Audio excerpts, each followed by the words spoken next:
राम सेतु का निर्माण बड़े बड़े बानर कर रहे थे।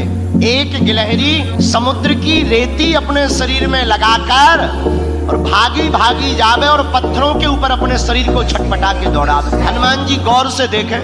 हनुमान जी बोले, देखो गिलहरी, भागो यहाँ से। गिलहरी बोली, क्यों?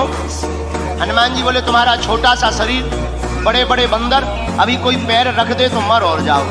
गिलहरी कुछ नहीं बोली, दोनों हाथ ऐसे करके खड़ी हो गई, मानो हनुमान जी को चिढ़ा करके कहने लगी हो कि तुम बड़े हो तो क्या हुआ, हम भी छोटे हैं, हम भी अपने स्तर से काम भी तो कर रहे हैं। हनुमान जी ने गिलहरी को बहुत समझाया, लेकिन गिलहरी नहीं मानी। एक बार हनुमान जी के ही पांव के अंगूठा के छोटे से भाग से गिलहरी की पूंछ दब गई। अब गिलहरी बड़ी चिचियाई। हनुमान जी ने देखा कोई चिचिया रहा है, कौन है? नीचे देखा तो गिलहरी। हनुमान जी ने पैर दूर किया तो डांट करके हनुमान जी ने कहा, हमने पहले ही कहा था यहाँ बीच में मत घूमो। अब मान गई। देखो घाव बन गया तुम्हारी पूंछ में, वो तो कुशल है, हमारा पैर के अंगूठा का अगला भाग रखा, अगर अंगूठा ही रख जाता तो ही तुम्हारा काम हो जाता। गिलहरी रोने लगी, बोली रुक जाओ, हम तुम्हारी राम जी से शिकायत करेंगे, बड़े दरबार में तुम्हारी शिकायत करेंगे।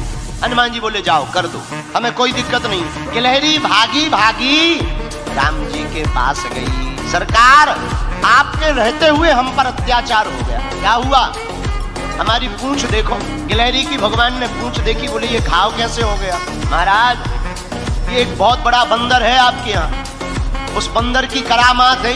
राम जी ने गिलहरी को अपनी हाथ में लिया, पूंछ के ऊपर हाथ रखा, तो जो उसका दुख था, करुणावान करुणा निधान श्री रघुनाथ जी के हाथ रखते ही उस पूंछ का घाव ठीक हो गया और गिलहरी प्रसन्न हो गई।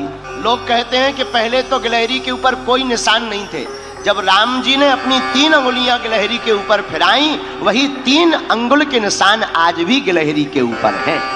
पर हनुमान जी ने गिलहरी से पूछा, एक बात बताओ, तुम्हारे रेत के कण डालने से समुद्र का पुल बनना नहीं है, फिर भी तुम इतनी परेशान क्यों हो रही? राम जी बोले, बात तो सही है, बताओ गिलहरी। गिलहरी ने जो जवाब दिया उसको सुनकर हनुमान जी की आंखों में आंसू आ गए। गिलहरी हाथ दोनों जोड़कर बोली, राम जी, हमें पता है कि हमारे कारण से पुल नहीं बनना है, लेकिन इन बांदरों ने, बंदरों ने, आपकी इस सेना ने बड़े बड़े पत्थर ला करके पुल बना दिया। राम जी, बड़े बड़े पत्थर लगे हैं, आपके चरण बड़े कोमल हैं, उन चरण कोमल जब आप पत्थरों में, पत्थर हैं उबड़ खाबड़, रखोगे, कहीं चोट लग जाए, आपके चरणों से खून बहने लगे, तो हम रेती जा करके रेती उन पत्थरों की दरार में भरते हैं ताकि आपके चरणों में कोई चोट ना लग जाए।